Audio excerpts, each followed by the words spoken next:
You talk too much for a man who wants to be respected. Every time you explain yourself, every time you react, every time you rush to defend your name, you quietly destroy your power. Because the world doesn't measure a man by how much he speaks. It measures him by how much he controls, and the man who cannot control his tongue will never control his life.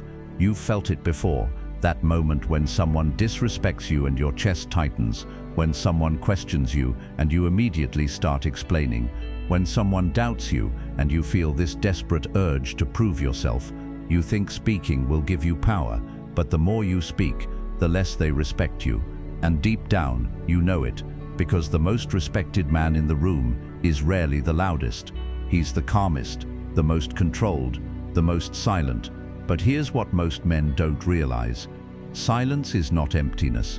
Silence is presence. Silence is not weakness. Silence is discipline.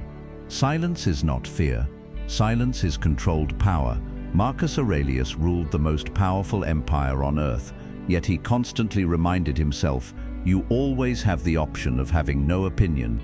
Imagine that level of control, a man with absolute power, still choosing silence, because he understood something modern men ignore. A man who reacts to everything can be controlled by anyone. This is where everything changes. There are 5 situations in life where a man must always choose silence. Not sometimes, not when it's convenient, always. Master these, and your presence alone will command respect. Ignore them, and you will keep losing power without realizing why. Let's begin.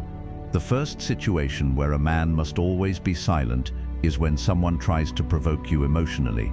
Pay attention, because this is where most men expose their weakness. Someone throws a subtle insult, a sarcastic comment, a disrespectful joke in front of others. They look at you, waiting, watching, testing, and you feel that instant heat inside your chest, that urge to respond, to defend, to shut them down. But here's what most people don't realize. Provocation is a trap, and the moment you react emotionally, you've already lost. Because now they control your state, your mood, your behavior. A man who can be provoked can be manipulated. Read that again. A man who can be provoked can be controlled. But this is where everything changes. The moment you choose silence instead of reaction, you flip the power dynamic. Imagine someone throws a subtle insult in a group setting. Most men instantly respond. They argue, they explain, they try to prove themselves. And now the room sees something dangerous. Not strength, not dominance, but emotional instability. Because strong men don't rush to defend their ego. They observe, they pause, they remain unaffected. Epictetus said, if someone speaks badly of you, do not defend yourself. Why?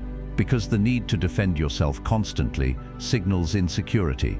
But calm silence, that signals unshakable confidence. When you don't react, people feel your control. When you don't respond, people feel your weight. When you stay calm under provocation, people stop testing you. But here's what most men don't realize. Your reaction is what gives the insult power. Remove the reaction and the insult dies instantly. This is where everything changes. The moment people realize they cannot emotionally move you, they stop trying. And respect replaces testing. Now listen carefully. The second situation where a man must always be silent is when he is angry. Not slightly annoyed, truly angry. The kind of anger that makes your heart race, makes your jaw tighten, makes your mind prepare sharp, destructive words. That is the most dangerous moment for a man to speak, because anger makes you temporarily insane. It convinces you that saying everything on your mind will make you feel better, but it won't. It will only make you weaker. Seneca warned about this thousands of years ago. He said, the greatest remedy for anger is delay. Delay your reaction, delay your words, delay your response, because words spoken in anger are almost always words you regret. You know this feeling. After an argument, after a heated moment, after you said things you can't take back, you replay it in your mind. You wish you had stayed quiet. You wish you had walked away. You wish you had controlled yourself. But here's what most men don't realize. The man who cannot control his anger cannot control his life. Anyone can trigger him, anyone can manipulate him, anyone can push him into mistakes. But the man who stays silent in anger becomes dangerous in the calmest way possible. Imagine someone disrespects you harshly.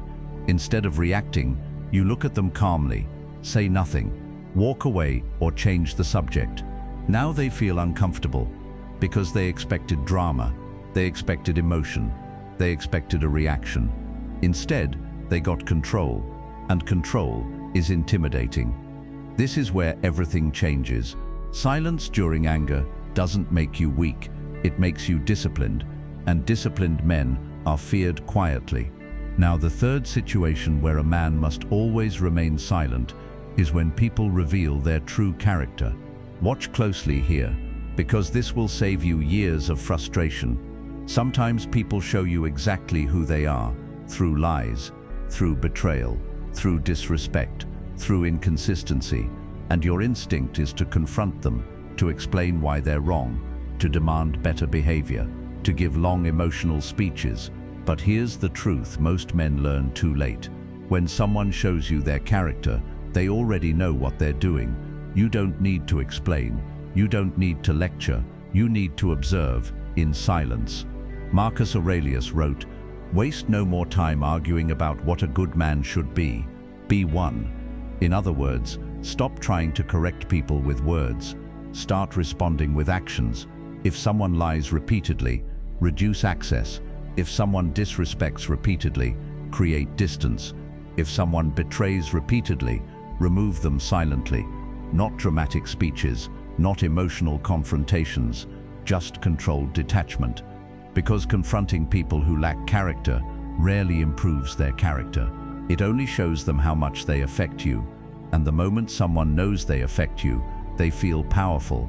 But when your response is silent distance, they feel your absence instead.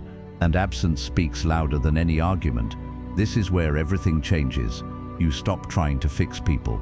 You start choosing who deserves proximity to you. Now listen carefully. The fourth situation where a man must stay silent is when he's building something.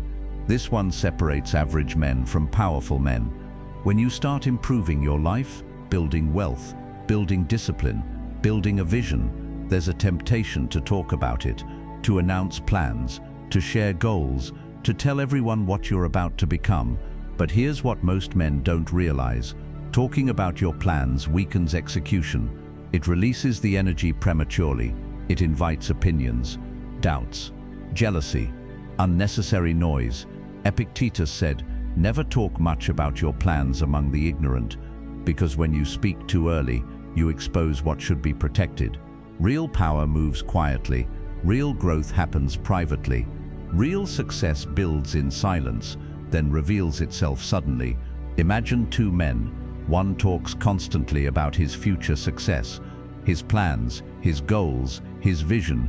The other says nothing. He works quietly, improves quietly, moves quietly. Months later, one still talks, the other has results.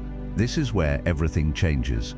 Let people see outcomes, not intentions, because results create respect. Words create expectations, and expectations create pressure. Move in silence, build in silence, win in silence. Now, the fifth and most powerful situation where a man must always remain silent is when someone doubts his vision. This is the one that breaks most men. Someone questions your ambition, your goals, your direction. They say things like, "Be realistic, that won't work, you're aiming too high, people like you don't succeed." And your instinct is to defend your dream, to explain your plan, to prove them wrong verbally, to seek understanding. But here's the truth most powerful men understand. You don't explain your vision to people committed to misunderstanding it. Read that again. You don't explain your vision to people committed to misunderstanding it. If someone benefits from you staying small, they will never support you becoming big. No explanation will change that. No speech will convince them. So what do powerful men do? They go silent, not out of insecurity, out of certainty. They stop explaining, stop convincing, stop seeking validation, and they start building. Seneca said, "Be silent as to what you intend." Let your actions speak, because when results arrive, no explanation is needed. This is where everything changes. You stop defending your future with words. You start proving it with reality. Now understand this deeply. Silence is not about suppression. It's about mastery. Weak men speak impulsively. Average men speak emotionally. Powerful men speak intentionally. And the most dangerous man in any room is the one who can remain calm, observe everything, and speak only when necessary, because a man who controls his words controls his reactions. A man who controls his reactions controls his life.